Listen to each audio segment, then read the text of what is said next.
녹음시작가 있습니다. 네. 나중에 편집하면 됩니다. 그래서 둔스코스가 누군데 라는 라디오입니다.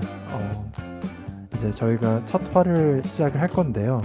저희 팟캐스트에 대한 기본적인 간략한 설명부터 먼저 드리고 시작하는 게 좋을 것 같아요. 저희 팟캐스트 같은 경우는 이제 3명의 패널이 등장해서 우리가 각자 가진 다양한 분야에 대한 관심사가 좀 다른 사람들이 모였어요. 그래서 우리가 딱딱하게만 접할 수 있는 어떤 학계에서의 논문들을, 재밌는 논문들을 뽑아서 한번 각자의 시선으로 같이 읽어보고 또 이야기해보는 그런 팟캐스트가 될 건데요. 그 외의 설명은 차차 진행하면서 조금 더 저희가 모이게 된 계기나 이런 걸 말해보면 좋을 것 같고, 자기소개를 먼저 해보면 좋을 것 같아요. 다른 분들도 지금 같이 있으신데 저부터 한번 얘기를 해보면, 저는 닉네임 비드래곤이라고 하고요. 줄여서 아마 방송에서 이제 비디라고 불러주시면 됩니다. 그래서 비디라는 닉네임을 가지고 활동을 할 거고요. 저 같은 경우는 관심사가 사실은 어떤 서사 분야에 좀 관심이 많아요. 영화나 특히 문학작품 이런 걸 쓰고 읽고 하는 것. 그러니까 저는 사실 논리적인 것보다 살짝 어떻게 보면 좀 상상적인, 우연적인 이런 거에 관심이 많은 사람이고요. 네, 다른 분도 한번 소개를 한번 해주시죠. 네, 안녕하세요. 네, 저는 맥시멈이라고 하고요. 이번에 그래서 둔 스코투스가 누군데 라는 라디오에 참여하게 되었습니다. 네, 처음이라서 이런 자기소개가 굉장히 낯설어서 제가 무슨 말을 어떻게 먼저 해야 할지 감이 안 오는데요. 네, 아무튼 네, 저는 법학을 전공을 했고, 그다음에 미술사, 미학에도 관심을 가지고 공부를 했습니다. 아무래도 그러다 보니까 이제 법학을 이제 실정법을 단순히 다루는 이야기를 넘어서 그 기존의 법 사상과 법 철학에 대해서 당연히 관심을 가지게 됐고, 이번에 그거에 대해서 녹음까지도 해볼 수 있게 돼서 굉장히 좀 뜻깊게 생각하고 있습니다. 네네, 감사합니다. 네, 반갑습니다. 제 닉네임은 이제 주기자로 이제 패널로서 활동하게 될 거고요. 누구를 주기자는 이미는 압니다. 네. 누구 주기자는 건 아니고, 제 꿈이 이제 기자 지망생인지라 제 이름 중에 한 글자를 따고 그다음에 이제 기자를 붙여서 그냥 주기자로 닉네임을 하게 됐습니다. 절대 누구 죽일 얼굴은 아니죠. 어떻게 보면 이제 또 들으시는 분들의 이제 귀를 이제 높게 만들 수 있는, 죽일 수 있는 그런 사람이 될 수도 있고. 네. 어감이 조금 안 좋긴 하지만 좋은 목적이라면 네네, 알겠습니다. 네. 너무 자신감에 차 있으니까 뭐든 간에 처음엔 꿈은 크게 가져야죠. 네네, 좋습니다. 주 기자님. 네, 훌륭합니다. 네, 그러면 이 패널들의 자기소개를 들어봤고요. 아마 대략적으로 제가 진행을 하는 식으로 이제 진행이 될 거고, 네네. 두 분이서 계속 이렇게 적극적인 개입을 해주시면서 약간 재밌게 한번 꾸려나가면 좋을 것 같고요. 그리고 이게 첫 하다 보니까 사실 지금 셋 다 낯선 공간에서 굉장히 높은 도시 한가운데 있는 고층 건물의 낯선 스튜디오에 지금 처음 와 있는 거거든요. 그러다 보니까 그렇죠. 지금 굉장히 굳어있고 하긴 하지만 차차 한번 적응해가는 식으로 해보면 좋을 것 같고. 21층이라 귀가 좀 먹먹하긴 하네요. 우리가 시작이 된 것 같아요. 이전에도 사실은 저희가 녹음을 하진 않았지만 셋이서 조금 대화를 나눈 시간들이 좀 있었어요. 네, 그랬죠. 네, 그때처럼 이제 좀 자연스럽게 시간이 지날수록 그런 모습으로 다시 돌아가지 않을까, 긍정적인 예측을 한번 해보겠습니다. 그러면 이제 오늘 저희가 첫 화로 다룰 논문 제목이 뭐죠? 주 기자님 한번 설명을 해주시죠. 네, 흔히 동굴 탐사대 사건으로 알려져 있는 미국의 법학 교수 론 플러가 쓴 논문입니다. 네네, 맞습니다. 이 논문 같은 경우는 성균관대학교 최봉철 교수님께서 작성하신 논문인데요. 번역을 했죠. 번역을 해주시는 건데요. 맥시멈님은 최봉철 교수님 논문을 좀 읽으셨다고. 원래 논문 읽는 걸 좋아하시잖아요. 예. 네. 이분이 굉장히 글을 좀 시원시원하게 쓰시는 교수님이라 글을 읽는 데 있어서 굉장히 간결하고 굉장히 속도감 있게 논문이 전개되는 그런 문체로 네, 논문을 쓰시는 아주 독특한 개성 있는 교수님이죠. 네, 이분은 이제 제가 알기로 영미 법철학을 전공하셨고, 네, 근데 이제 다만 이제 이 글은 이분이 단지 번역을 한 것이기 때문에, 그쵸. 네, 뭐 이 글에서 최봉철 교수님의 문체가 막 드러난다라고 보기는 어렵지만. 그걸 감안한다고 하더라도 이제 좀 가독성이 굉장히 높은 편입니다. 네. 그래서 사실 이 논문 맨 위에 보면 번역이라고 써져 있어요. 제목 위에. 네, 이런 논문이 많지는 않은데. 근데 이제 약간 번외 얘기인데 맥시멈님은 어떻게 학부시절부터 그렇게 논문들에 관심을 가지게 되셨는지. 아니요. 제가 뭐 학부실에 논문을 열심히 본 건 아니고 그러니까 어느 시점인가 이제 막 논문들을 뽑아보기 시작을 했는데 아무래도 이제 법학을 공부하다 보면 그 교과서가 네. 워낙에 두껍다 보니까 흔히들 이제 그 교과서로 뭐 사람 패면은 뭐 그게 무슨 형법에 적용이 되냐 안 되냐 이런 뭐 그런 이제 우스개죠. 말은 안 되는 얘기인데 뭐 하여튼 그런 우스개가 있을 정도로 법학 교과서가 워낙에 두껍다 보니까 논문이라는 거를 접할 일이 없었죠. 근데 이제 말씀드렸다시피 미학이나 미술사 수업을 듣다 보면 이게 논문이라는 걸 접하게 됩니다. 그걸 이제 교수님들이 권하고 그러니까 수업 시간에 본인이 좀 친절하게 잘 해주면 좋을 텐데 그게 아니라 다른 거 읽어봐라. 뭐 이거 읽어봐라. 뭐 저거 출력해와라. 뭐 그렇게 얘기를 하니까 뭐 그러다 보니까 뭐 한두 편씩 읽게 되고 또 하다 보니까 생각보다 할만한데 라는 생각이 들고 또 이제 학교에서 또 강의를 들으면서 법학 교수들도 나중에는 그런 얘기를 하더라고요. 이제 무슨 논문 얘기를 하긴 하더라고요. 그 전에는 제가 주의 깊게 듣지 않았던 것뿐이죠. 뭐 그러다 보니까 이제 하나씩 찾아보다 보니 이제 또 관심 영역이 이동하면 또 거기에 맞춰서 또 논문을 찾아보고 또 이동하면 또 찾아보고. 사실 이게 논문을 읽는다는 게 일반인들에 있어서는 사실 쉽지 않은 일이거든요. 특히 학부생들의 입장에서는 뭐 대학원생분들은 당연하게 생각하실 수도 있는데 보자마자 머리가 아파지는 그래서 학부 입장에서는 뭐 이게 찾아볼 엄두도 안 나고 뭐 교수님들도 고심해서 쓰는 거기 때문에 다만 그쵸. 이제 또 맥시멈님 같은 경우는 논문을 다양하게 제가 정독하신 걸로 알고 있고요. 어쨌든 오늘 저희가 다룰 논문은 이제 최봉철 교수님께서 번역을 해주신 동굴 탐사대 사건이라는 논문입니다. 이 논문은 20세기 미국의 대표적인 법철학자인 롬플러라는 법철학 교수가 작성한 논문을 최봉철 교수님이 번역을 해주신 건데요. 이 논문을 간략하게 저희가 먼저 소개를 하고 넘어가자면 이 논문 같은 경우는 이 동굴 탐사대 사건, 제목에서도 알 수 있듯이 한 가지 사건에 관한 여러 가지 법조인들의 의견을 한번 볼 수 있는 논문인데요. 이 논문 가상의 또 사건이죠. 그죠. 논문 같은 경우는 근데 특이한 전개상에서 살짝 특이한 점이 있다면 여기서 5명의 대법관이 등장을 하는데요. 이 대법관들의 판결로서 사건이 전개가 됩니다. 어떤 처음부터 이 사건은 뭐다 빡 하고 주어지는 게 아니라 그 세부적인 사항들이 대법관들의 증언들을 통해서 머릿속에 점차 그려져 나가는 형식의 글이고요. 다만 이 논문을 왜 선택했냐고 한다면 평범한 논문 같은 건 사실 굉장히 재미가 없잖아요. 다른 것들 읽어보셔서 알겠지만 지켜야 될 것들이 많고 막 딱딱하죠. 딱딱하고 막 이런 것들이 많은데 한편에 뭔가 소설을 읽는 듯한 상상적인 이야기를 토대로 또 대법관 자체도 상상적인 인물들이거든요. 모든 다 가상이죠. 다 가상의 상황에서 과연 어떤 선택들을 할 수가 있을까를 한번 논의해보기 위해서 만든 가상적인 상황이기 때문에 굉장히 흥미롭게 상상력을 발휘해서 이렇게 볼 수가 있거든요. 네, 맞습니다. 그래서 이 논문을 한번 선택을 해봤고요. 이 논문을 간단하게 이제 머릿말 정도만 소개를 해주면 아까 말했듯이 롬플러 교수가 작성을 했고 대략적인 사건이 어떻게 진행이 되냐면 5인의 동굴 탐사대가 동굴을 탐사하던 중에 산사태가 일어납니다.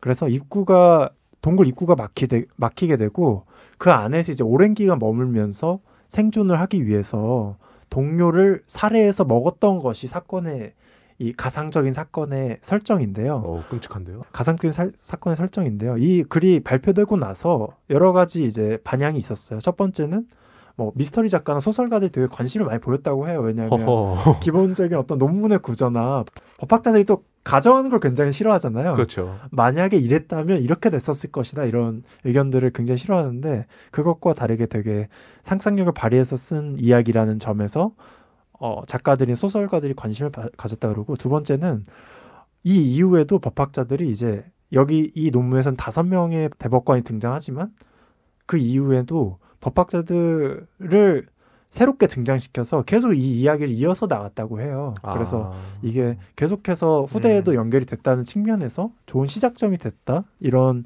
측면이 있을 거고 세 번째로는 이게 사실 법철학 교육에서 굉장히 많이 쓰였다고 해요. 왜냐하면 사실 법철학이라고 하는 게 굉장히 딱딱한 학문으로 받아들여질 수도 있어요. 사실 우리가 철학하면 어떤 사고의 학문, 논리의 학문, 로고스로 대표되는 학문인데 그렇죠. 사실 법철학이라고 하면 사실은 그죠. 우리 생활의 모든 단어에 법이 붙어버리면 다 딱딱해질 수밖에 없어요. 법학의 철학이 더해진다라고 그렇죠. 하면 이제 거리감이 그러니까 거리감이 들고 그러니까 머릿속에 복잡하게 하는 게 두 개나 들러붙어 있는 거예요. 법도 머리 아프고 철학도 머리가 아픈데 둘 다 하겠다? 그러면 이제 매력이 안 느껴질 수밖에 맞습니다. 없죠. 그리고 이제 법이란 단어가 붙게 되면 굉장히 이제 발언이나 이런 것도 사람들이 편하게 하기는 힘들어 하더라고요. 다들 뭔가. 아무래도 막 아는 분야가 아니다 보니까. 네네, 그죠. 아무래도 약간 좀 법을 안다는 것에 대한 어떤 그 벽이 있기 때문에 거기서 한없이 움츠러드는 게 대부분인데 이 사건 같은 경우는 재밌게 다룰 수 있기 때문에 법철학 수업에서 많이 쓰인다고 합니다. 그래서 글에 대해서 영국 런던 대학의 교수인 트와이닝이라는 사람이 언급을 했었는데 이 글이 왜 중요하냐 이거에 대해서 이런 이야기를 했었어요. 그러니까 법철학 수업의 목표를 하는 법철학에 맞췄다는 거예요. 그러니까 학생들이 법 이론에 대해서 배우는 방식이 아니라 그러니까 수용을 해야 되는 측면이 아니라 이런 가상적인 사건에 있어서 적극적으로 개입을 해서 하는 법철학을 할 수가 있다는 측면에서 굉장히 주요했다라는 식으로 런던 대학의 이 트와이닝 교수가 언급을 했더라고요. 저는 뭐 아주 좋은 방식이지 않나 싶어요. 아무래도 이 5명이 대법관을 들면서 각자 또 의견 얘기하지 않겠습니까? 그렇습니다. 그리고 거기에서 이제 또 그 대법관 의견에 대해서 나는 이렇게 생각 안 합니다. 아니면 또 나는 이 대법관 의견에 동의합니다. 이런 식으로 학생들이 서로 토론을 하면서 뭔가 좀 더 새로운 의견이 나올 수 있는 것이고 그죠. 그런 점에 있어서는 아마 이 교수님께서 쓰신 게 굉장히 시의적절하지 않았나. 주 기자님은 네, 그런 의견 또 하셨는데 아직 좀 굳어 있으신 것 같아요. 아직 지금 팔짱도 지금 아직도 지금 정신이 오락가락해요. 이런 적이 처음이어가지고 초반에 포부를 얘기한 것과는 다르게 좀 되게 굳어 있으신 것 같아요. 원래 사람은 변하기 마련입니다. 네네. 네. 제가 아는 주 기자님은 또 나중에 좀 긴장 풀리면 아마 칼춤 출 것 같습니다. 않아요, 제가? 네, 폭줄 가능성도 있기 때문에 조금 좀 얌전하게 있어야겠네요. 네, 다들 기대를 좀 말씀도 빠르셔서 다들 기대를 해주시기 바랍니다. 그래서 저는 아무래도 또 이제 실제로 활용이 많이 됐다는 측면이 실제 사건이 아니라는 게 정말 중요한 것 같아요. 그러니까 가상적이기 때문에. 네. 여기서 가상적인 설정이라는 게 가장 돋보이는 부분이 이제 뭐 중간중간에 여러 포인트가 있습니다만 이게 4300년에 일어난 사건이고 판결이다라는. 그리고 나라 이름도 아주 독특하잖아요. 네. 화폐 단위도 그렇고요. 네. 아예 그 화폐 단위, 나라, 연도 같은 걸 아예 다 새롭게. 그러니까요. 네, 지금과 많이 동떨어졌기 때문에 그렇게 입대기 힘들어하던 법학도들도 입을 열 수 있게 한 그런 글이 아닌가. 설정도 보면 이전에 있었던 세계에서 대학살이 일어나서 완전히 다 맞아요. 그냥 세상이 정리가 되고 새로운 계약을 통해서 만들어진 국가다. 네. 그런 얘기가 있습니다. 그러니까 완전히 현실하고는 그냥 동떨어지고 있는 상황인데. 네, 마치 무슨 SF 영화를 보는 약간 매드맥스 같은 영화 같은 설정이 아닌가. 분노의 질주를 한번 또. 네, 그런 류의 글이기 때문에 굉장히 흥미롭게 접근할 수 있을 것 같습니다. 요즘 또 세계관이 유행이잖아요. 그죠. 마블도 그렇고, 뭐 타임슬립도 있고. 네, 뭐 그런 것. 그러니까 세계관의 설정. 그죠. 네, 이게 거의 원조라고 볼 수 있습니다. 그리고 어떻게 보면 또 법학에서 유일한 게 아닌가. 거의 그렇죠. 아마 전무후무하겠죠. 네. 법학에서 뭐 세계관 형성이라는 게 뭐. 다들 그런 얘기하면 아마 이런 말씀도 하실 거예요. 아니 지금 현실 세계에서 지금 벌어지는 사건이 몇 개 당장 지금 날마다 나오는 사건을 판례 외우기도 그런데 무슨 새로운 사건 하나 뭐 이런 얘기들 많이 하실 것 같은데 네 어쨌든 이런 독특한 글을 저희가 가져와서 한번 재밌게 얘기를 해보겠습니다. 다만 여기서도 이제 논문 초반부에 언급을 하시는 게 완전히 가상적인 건 아니고 네 맞아요. 네 1841년 일어난 사건들 그리고 1884년에 일어난 해상에서 벌어진 이와 비슷한 사건들을 토대로 이 글을 썼다고 하거든요. 네, 이 부분은 조금 참고를 해주시면 될 것 같습니다. 그 사건 두 개가 어떤 사건이었는지 네. 그거를 이제 조금 언급을 하면 좋을 것 같아요. 네네. 1841년에 일어났던 사건 같은 경우는 승무원들이 구명보트에서 과다 인원인 10수명의 승객을 바다로 던진 사건입니다.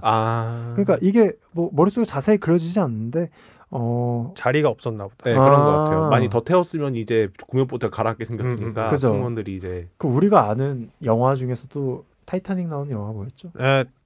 타이타닉 아니에요? 그게? 타이타닉에서도 사실은 침몰하는 배에서 구명보트가 있는데 한정된 인원만이 탈 수가 있었던 걸로 저는 기억을 하는데 그래서 주인공들은 타지 못하고 바다에서 나무 조각 같은 걸 이렇게 그러기도 했었고 이제 남성분들은 이제 여성이랑 어린이들을 먼저 태우고 나머지 남성분들이 남아가지고 서로 살 방법을 강구를 하고 그랬던 사례가 있었다고 그래서 해요. 그래서 그와 비슷하게 아마 저희가 뭐 자세하게 유추할 수는 없지만 구명보트에 인원이 한정되어 있고 그 남은 인원을 바다로 던진 사건이 1841년에 일어난 이 글의 모티브가 된 사건 하나고요.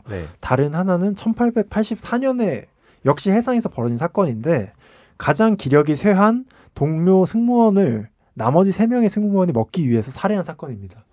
이거는 살짝 되게 이 글과 근접한 모티브가 되는 사건이라고 생각이 드는데 굉장히 상상하기가 힘들어요. 근데 그거 영화에 그런 거 많잖아요. 그래서 생각보다 많이 나와요. 라이프 오브 파이가 대표적. 라이프 오브 파이에 사람 잡아먹는 게 나오나? 그게 약간 라이프 오브 파이에서는 이제 좀 신비적인 어떤 인도 동물로서 은유가 되긴 하는데. 그런가요? 네. 하긴 그렇죠. 뭐 떠오르는 작품이 있으신가요? 저도 작품 제목이 생각나는 건 아닌데 이렇게 표류를 하는 사람들이 망망대해에서 이렇게 굉장히 한계적인 상황이죠. 그쵸. 그런 상황에서 좀 그런 극단적인 한 명을 그렇게 하는 그런 소재를 어렵지 않게 몇 번 접한 것 같아요. 이따금씩 보이죠. 네. 특히 어떤 해상이라는 이 배경 공간에서 한정된 식량과 뭐랄까 되게 망망대해에서 대책이 이런 것들을 다룬 작품들이 꽤 있긴 했던 것 같아요. 네, 맞아요. 그래서 두 가지 모티브가 된 사건을 한번 간략하게 알아봤고요. 이제 한번 본격적인 내용으로 들어가 볼 건데 이 글이 참 웃긴 게 그 5명의 대법관이 나온다고 말씀드렸는데 처음에 이 트루펀이라는 대법원장이 나와요. 근데 이 트루펀이 대법원장이 웃긴 게 약간 사건의 개요를 자세하게 읊어주는 역할이 주 역할입니다. 그래서 이거는 사실 저희가 한번 쭉 간단하게 읽어봐도 좋을 것 같아요. 그래서 설명을 간단하게 해드리자면 이 사건 같은 경우는 4명의 이제 피고인 이 4명의 피고인들은 아마추어 동굴 탐사 애호가의 단체인 동굴 탐사 협회의 회원들입니다. 그래서 이 가성의 사건 시간과 맞춰서 4299년 5월 초순에 4299년 이들은 아까 5명의 피고인 그러니까 5명이 동굴에 들어간다 말씀드렸잖아요. 근데 그 중에 한 명이 죽어서 4명의 피고인이 되는 건데 이들은 또 다른 회원인 로저 웬머와 함께 중부 고원 지방의 전형적인 동굴인 석회암 동굴의 내부로 들어갑니다. 석회암 동굴 엄청 빡셀 텐데요. 그런가요? 석회암 동굴이 일반 동굴이랑 좀 다른 점이 있을까요? 석회암 동굴이면 아무래도 그런 게 많잖아요. 그 종유석에서 또 내려오는 물 때문에 또 밑에 여러 가지 자연 경관도 생기고 하는데 고드름 같이 생긴 거. 되게 구체적인 설정을 이 글에 넣었네요. 그런 데가 자연 경관은 확실히 아름다운데 대신에 돌이 무르다 보니까 붕괴 위험이 확실히 크죠. 그렇군요. 그리고 물이 있으니까 그런 식으로 종유석이 생기는 건데 그렇다는 얘기 또 동굴 안에 물이 찰 수도 있는 것이고 그런 고립 위험이 훨씬 더 높은 거죠. 네네. 어쨌든 한 번도 생각 못 해봤는데 주 기자님이 또 여러 가지 설명 덧붙여 앞으로도 계속 이런 역할을 해주실 거예요. 정보통으로서 한번. 네네. 여러 가지 또 지식이 많으시기 때문에 그래서 이 5명이 석회암 동굴로 들어가는데 이들은 동굴 입구에서 멀리 떨어져 있는 동안에 산사태가 일어납니다. 그래서 거대한 바위들이 동굴의 입구를 완전히 봉쇄하게 되고 이 사람들은 자신들이 조난당했다는 사실을 알게 되면서 구조대가 이 지하 감옥으로 만든, 그러니까 이 동굴 자체를 지하 감옥으로 만든 바위를 제거해 줄 때까지 봉쇄된 입구 근처에서 기다리기로 해요. 그래서 협회 관계자는 웬모를 포함한 5명이 귀환하지 못했다는 사실을 그들 가족에게 통보받고 이제 뭐 협회 본부에서는 이들도 찾으려고 하는 거죠. 그래서 구조대가 네네. 현장에 급파가 됩니다. 근데 구조가 쉽지 않았죠. 네네네. 네. 이어서 간단하게 맥시멈이 좀 해주시죠. 이 사람들 구해야 될 거 아니에요. 근데 네. 이 사람들이 여기 설정상 입구에서 굉장히 멀리 들어갔을 때 그 동굴이 무너져가지고 굉장히 깊이 갇혀 있는 상황입니다. 네. 네. 그러니까 이 사람들은 이제 거의 발굴하다시피 해야 되는데 이 과정에서 지금 설정으로는 인부 10명이 사고로 돌아가십니다. 네네. 뭐 돈도 지금 쪼들리는 상황이고. 그죠. 그러니까 어찌됐든 이 사람들을 건져냈는데 32일 만에 32일 겨우 구조를 해냈어요. 네네. 그러니까 한 달 하고도 이제 뭐 하루 이틀이 더 걸린 거죠. 그죠. 그러니까 이 사람들은 거기 안에 꼬박 갇혀가지고 한 달 넘게 살았다는 건데 이제 그 안의 내용을 좀 들여다보면 네, 그렇죠. 그 안에서 32일 동안 이 양반들이 어떻게 살았냐 하는 게 이제 여기서 이제 또 굉장히 중요한 볼거리가 있는데 이런 겁니다. 이제 이 사람들이 처음부터 바로 그냥 사람 잡아먹은 게 아니고 20일까지 진짜 버틴 거예요. 와, 열심히 버틴 거예요. 이 사람들이 무전기를 하나 가지고 있었는데 이 구조대가 굉장히 좀 늦게 압니다. 이 사람들이 무전기가 있구나 하는 거를. 아이고야. 그래서 이제 무전기 구해가지고 송신을 해보니까 이 사람들은 뭐 먹을 것도 지금 없는 상황이고 뭐 굉장히 그냥 그야말로 힘든 상황. 그다음에 이제 안에서는 바깥 상황이 궁금할 거 아니에요. 그렇죠. 구조되는데 얼마나 걸립니까? 뭐 그게 가장 궁금할 거고 또 뭐 의사 있습니까? 아니면 또 그죠? 뭐 주 기자님은 거기 안에 갇혀 있으면은 뭐가 제일 궁금할 것 같아요? 바깥 세상에 대해서. 일단은 뭐 20일 동안 굶었어. 뭐 어떻게 지금 구조 상황은 당연히 물어볼 것 같고 그리고 가족들은 어떻게 되었냐, 나 많이 걱정하고 있냐 이런 것도 물어볼 것 같아요.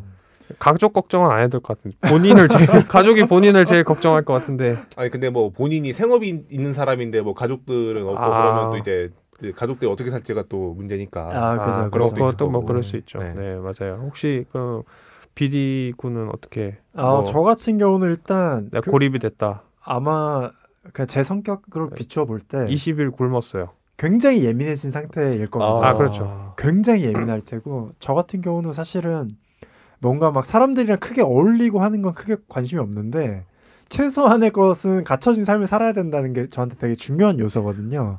근데 이제 뭐 처음엔 되게 괜찮은 척 하다가 이제 먹을 것도 없고 불안해져 가고 아마 다들 가면서 부정적인 얘기도 많이 할 테고 그러다 보면 이제 굉장히 정신적으로 제가 멘탈이 뭐 그렇게 강한 편은 아니라고 생각하기 때문에 굉장히 예민해지지 않을까 그런 상상을 하게 되네요. 그렇죠. 하루만 굶어도 사람이 이제 예민해가지고 미쳐버리겠는데. 그죠.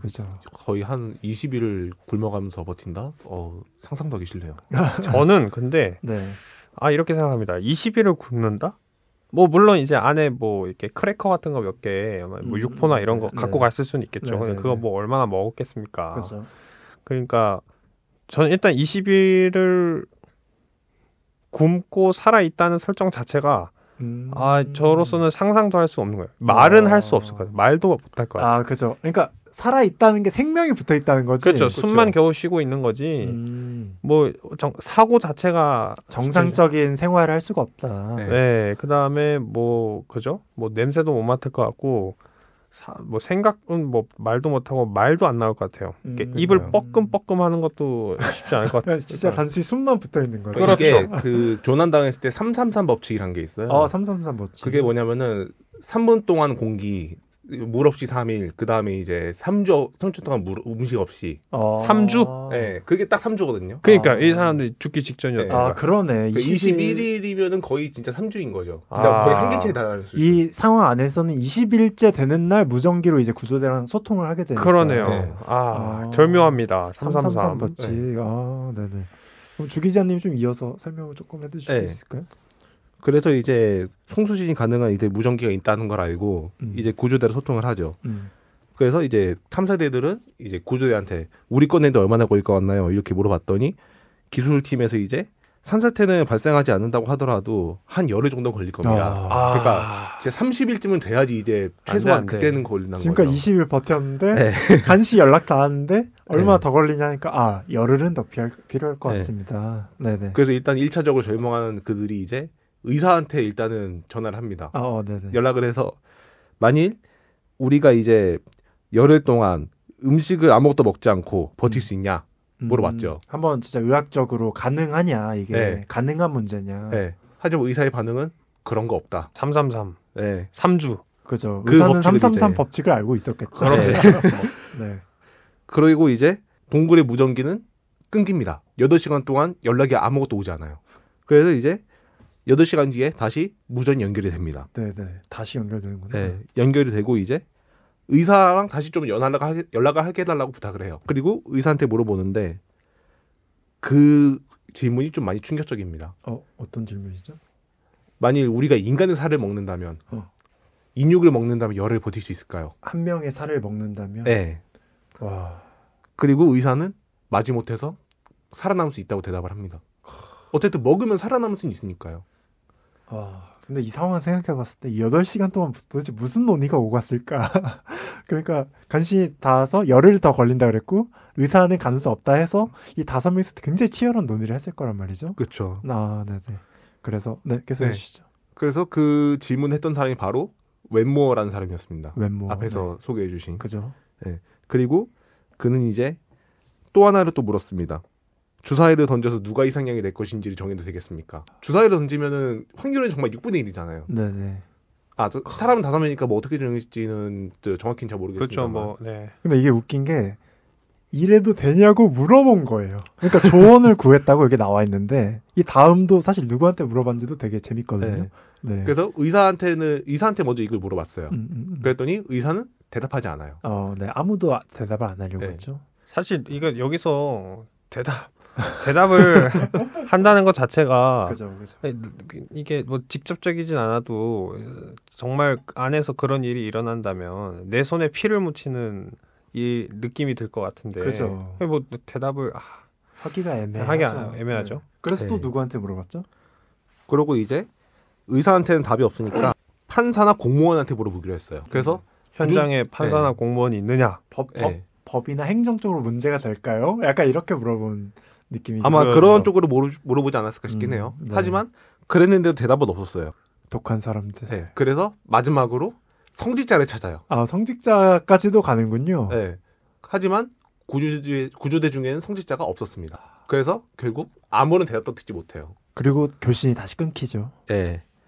그리고 교신이 끊긴 거 보고 구조대는 아마 들어간 지 한참 되기도 했으니까 배터리가 다 됐나 보다 이렇게 생각을 하고 아까 8시간도 끊겼었으니까. 네. 그리고 그 뒤로 실제로 연락이 오지 않았으니까요. 그죠. 하지만 놀라운 사실은 그때 무전기는 아직 살아있었다는 거. 그죠. 그 후에도 연락이 됐다고 나오네요. 네. 그래서 동굴에 들어간 후 23일째 되던 날 동료들이 웬모를 살해해서 그러니까 아까 살 수 있겠으면 한 명의 살을 먹는다면 살 수 있겠다라고 물었던 그 웬모를 살해해서 그 살을 먹었다는 사실이 구조 후에 이제 알려지게 됩니다.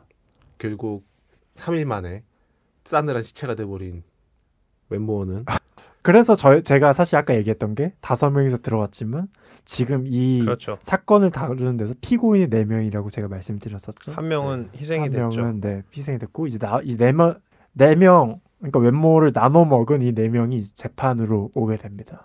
그래서 이 재판 과정을 이후에 나타내게 되는데 처음에 사실은 미국 같은 아마 이 그 가상의 상황에서도 배심원 제도를 이용했던 것 같아요. 네. 뭐 배심원 제도라고 하면 저희가 기본 상식적으로 알고 있는 것 같은 경우는 한국에서는 뭐 많이 사용하지 않지만 대륙이나 영미 쪽에서 실제 배심원 대부분의 판결이 배심원을 통해서 그러니까 네, 미국 영미 쪽에서 그렇게 하죠. 네, 무작위로 배심원을 뽑아서 그 안에서의 의견대로 이렇게 판결의 방향이 나아가는 것으로 저희는 익히 알고 있는데 이 배심원 제도를 이 상황에서도 적용을 하는 것 같습니다. 그래서 이 미국은 아닌데, 네, 미국은 아니죠. 가상의 나라, 그죠? 가상의 나라, 4300년의 가상의 나라에서도 배심원 제도 사용하겠는데 배심원단이 처음에 판단하기로는 이 피고인들의 증언에 따르면 자신들 중 한 명을 희생해서 연명을 위해 식량을 마련하자 최초로 재현했던 사람이 웬모어였다. 그러니까 그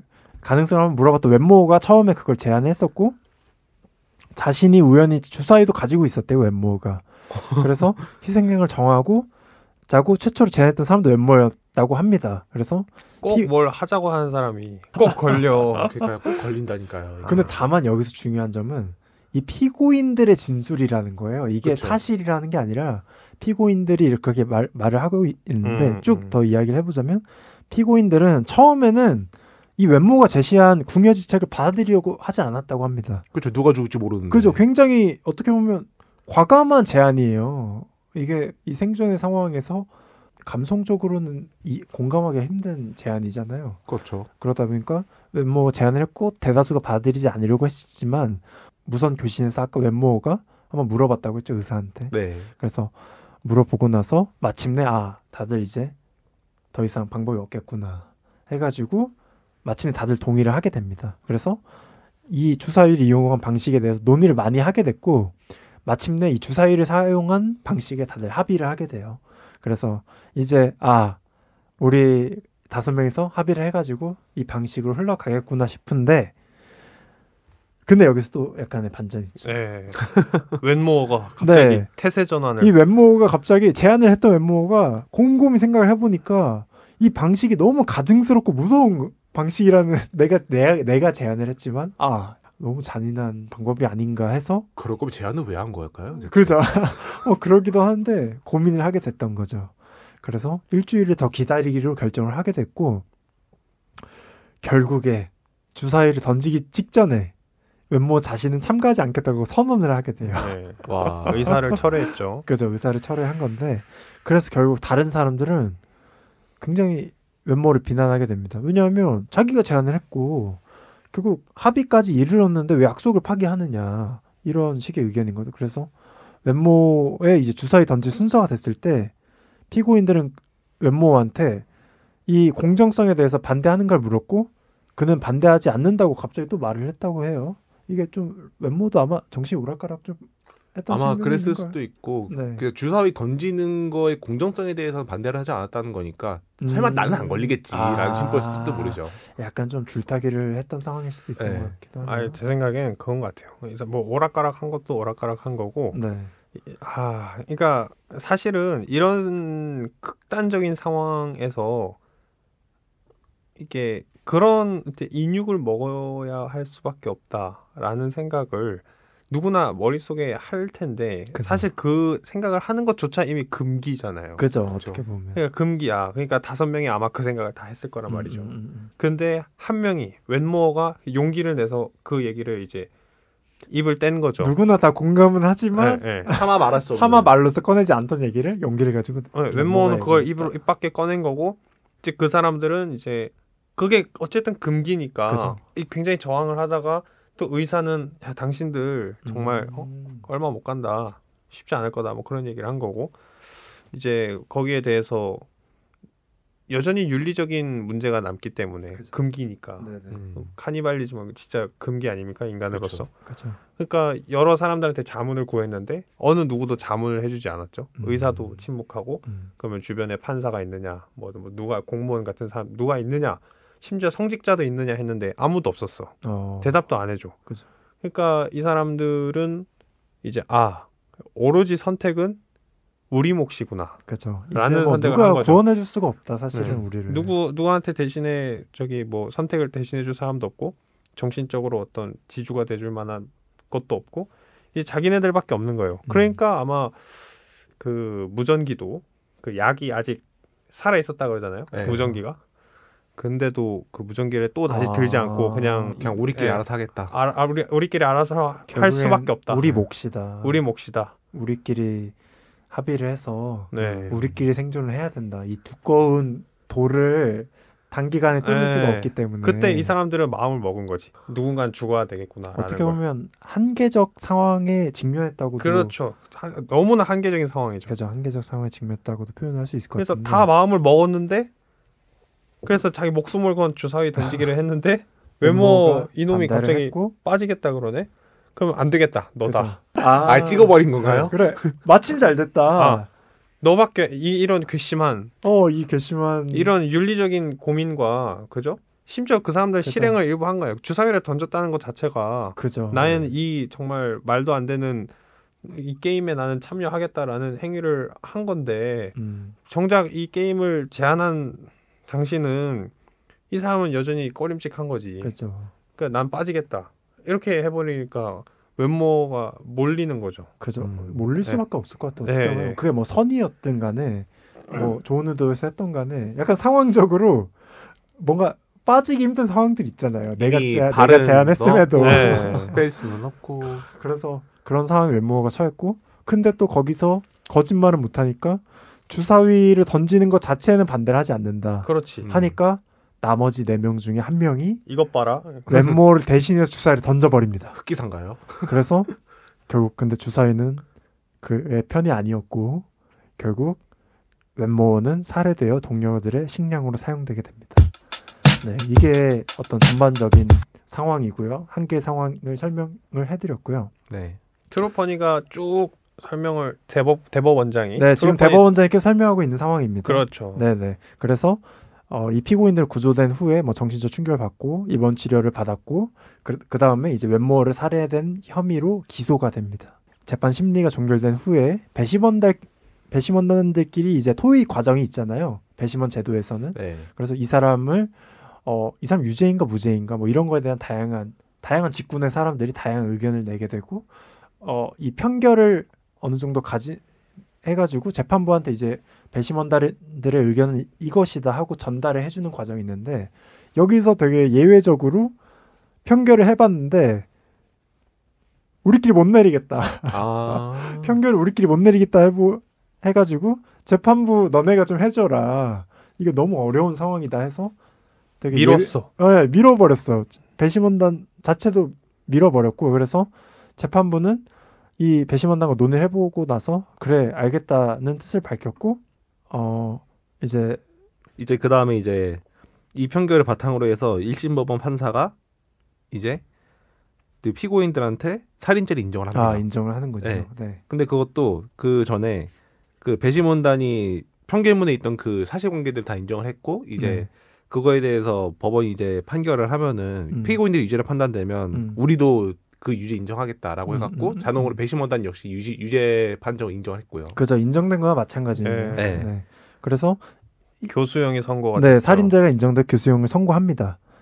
왜냐하면 이 법 체계상으로 판사는 아무리 자기가 공감을 하더라도 이 형벌 체계 내에서 감경할 수 있는 게 방법이 없는 거예요. 그렇죠. 재량권이 딱히 그죠. 재량권이 전혀 없는 거예요. 그래서 결국에는 교수형을 판결을 했지만 이 배심원단들은 자기들 할 일을 다 마치고 나서 6개월로 형을 감경해 줄 것을 요청하는 청원서에 서명을 하게 됩니다. 일종의 보완책을 어떻게 머리를 굴려서 뽑아낸 것 같은데. 그렇죠. 배심원단 입장에서는 아무래도 좀 힘들었으니까 정확히. 그죠. 그래서 배심원단들은 6개월로 형을 감경해 줘도 좋을 것 같습니다 하고 이제 청원서에 서명을 다들 해줘요. 그래서. 근데 이 청원서가 여기에서 보기에는 이건 지금 뭐 가상의 나라 4,300년에 있는 어떤 강한 이 나라 법체계는 잘 모르겠지만 어쨌든 법적인 구속력이 있는 게 아니라 그냥 그야말로 청원서예요. 그냥 일종의 탄원서죠. 탄원서. 그렇게 그렇죠. 해주십시오 하고 한번 말씀을 드려보는 것 같아요. 법적인 구속력은 없다. 네, 그래서 이렇게 청원서를 서명하고 또 이 1심 판결 내린 판사가 이 국가의 수상에게도 한번 부탁을 수상에게도 한번 청원을 해봅니다.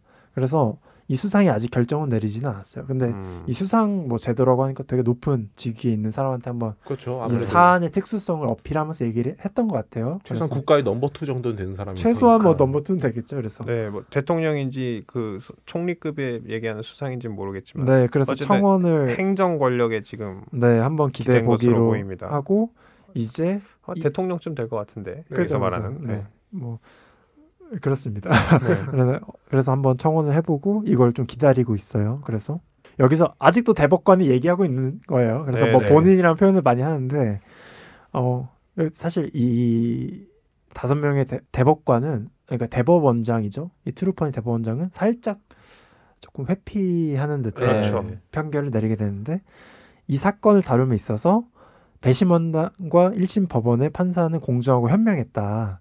그래서 우리 법이 허용한 유일한 길을 따랐다고 보는데 유일한 길. 다만 이 우리의 어떤 성문법 여기서 뭐 NCS NS 12-A라는 법안이 있는데 우리 법은 이 피고인이 처한 상황에 비추어 예외를 인정하고 싶지만 그래도 허용할 수는 없다. 그래서 배심원단과 1심 판사가 잘 판단했다. 근데 다만 이와 같은 사건에 있어서는 행정부도 조금 도움을 줄 수 있지 않느냐. 그래서 아까 수상에게 또 한 번 이 대법원장도 요청을 하게 됩니다. 그럼 결국 똑같은 거 아닌가요? 근데 그러면 뭐 그죠. 1심 판사도 요청을 했지만 이 대법원 이 사법부의 수장도 요청을 하게 돼요. 그래서 청원을 하게 되고 그래서 뭐 수상이 조금 수상이 한번 봐줘야 될 문제다. 뭐 이런 식으로 가져갑니다. 그래서 약간 이런 식으로 의견을 마무리를 하고요. 이게 굉장히 뭐라 그럴까? 좀 이렇게 판사로서 또 이 나라 법 체계의 어떤 정의를 대변하는 이라고 말하기는 좀 어렵지만 이제 법 적용의 어떤 얼굴인 대법원장이잖아요. 그렇죠.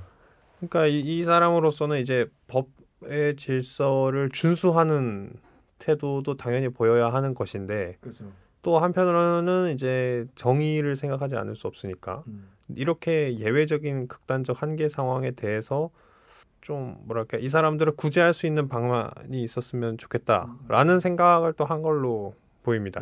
그러니까 법 체계 아니 그 사법의 영역에서는 법원에서는 이 사람을 유죄 판결을 내리고 교수형 선고하고 대신에 이제 행정부에서 이제 이런 정상을 좀 참작을 해가지고 사면이나 사법부 안에서 해결될 수 없는 방법으로 그렇죠. 한번 좀 유하게 풀어가보자. 우리 그렇죠. 문제를 한번 사법부 안에서만 해결하려는 게 아니라 우리가 삼권 분립이라고 하면 사실 행정부, 사법부, 입법부가 있는데 이게 삼권 분립이지만 이 문제에 한해서는 한번 좀 협조가 필요하다. 사법부 내에서는 해결하기 힘들기 때문에 한번 수상님이 해결해야 될 문제다 사실은. 그러니까 사법부는 이제 또 법을 마냥 건드리긴 또 못하니까. 그죠. 일종의 떠넘김으로도 볼 수 있을 것 같아요. 약간 좀 회피긴 하죠. 그죠. 어떻게 보면은. 네, 결정적인 선택을 한 것은 아니니까요. 그래서 여기까지가 이제 5명 중에 1명인 트루퍼니 대법원장이 사건의 전체적인 어떤 구체적인 상황을 설명해주고 수상에게 떠넘긴 것까지 한번 저희가 정리를 해봤습니다. 그래서 이 다음부터는 한번 대법관 나머지 4명의 의견을 간략하게 한번 저희가 확인해보고 한번 그걸 토대로 자유롭게 토론해보는 시간을 가져봐도 좋을 것 같아요. 네. 네네. 그러면 한번 잠깐 휴식을 또 하는 걸로. 잠깐 휴식 이후에 돌아오도록 하겠습니다. 각자 목 좀 챙기시고.